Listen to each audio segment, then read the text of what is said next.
अस्सलाम वालेकुम रहमतुल्लाहि व बरकातुहू। कुछ लोग मेरे पास कॉल करके और मुझसे ये शिकायत किया करते हैं कि मेरे घर में सुकून नहीं है, बेसुकूनी बहुत है, एक दूसरे से लड़ाई हुआ करती है, भाई बहन में लड़ाई, बहन भाई में लड़ाई, माँ बेटी में लड़ाई, बेटा बाप में लड़ाई, हम कमाते भी बहुत हैं, बरकत ही नहीं होती है, बहुत बेचैनी रहती है।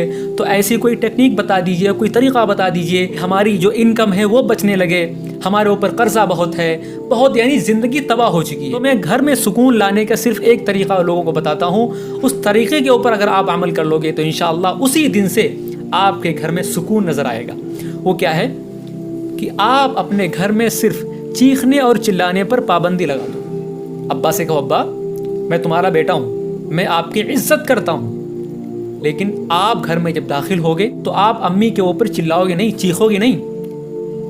तो अब्बा आपसे कहेंगे तो मेरा बाप बनना है क्या, तो मुझे तमीज़ सिखाएगा?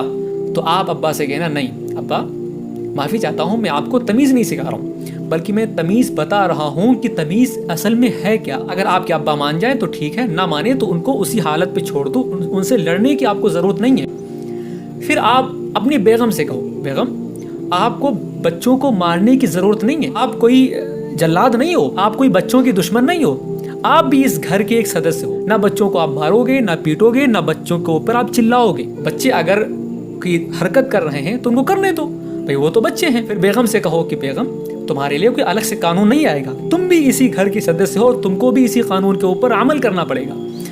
तुम भी मेरी माँ के ऊपर चिल्लाओगे नहीं, कोई बात है तो मुझसे बताओ, मैं उसको हैंडल करने की कोशिश करूँगा। बेगम से कह दो, भाई से कहो, भाई तुमको अगर किसी चीज़ की ज़रूरत है तो मुझसे बताओ, मैं तुम्हारी उस ज़रूरत को पूरा करूँगा।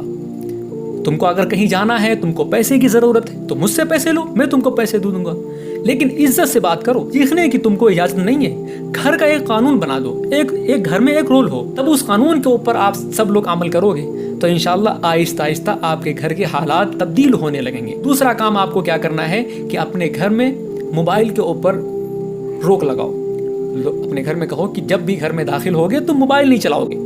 भाई से कह दो, बहनों से कह दो, माँ से कह दो, जब घर में एक दूसरे के पास बैठोगे तुम मोबाइल नहीं चलाओगे। कोई ज़रूरी काम हो रहा है, आपका पूरा कारोबार बिजनेस है मोबाइल के ऊपर है, तो उस इतना है कि आप थोड़ा काम कर लो हल्का फुल्का, लेकिन जब आप फैमिली के साथ में बैठोगे तो मोबाइल नहीं चलाओगे। मोबाइल भी एक दूसरे की दूरी पड़ने का सबसे बढ़िया ज़रिया है। मोबाइल टीवी जो होता है ना, घर में जो साउंड बजता है ना, ये भी एक दूसरे की दूरी पैदा करने का सबसे बड़ा ज़रिया है। तो मोबाइल टीवी तो ये भी आप घर में रोक लगाओ।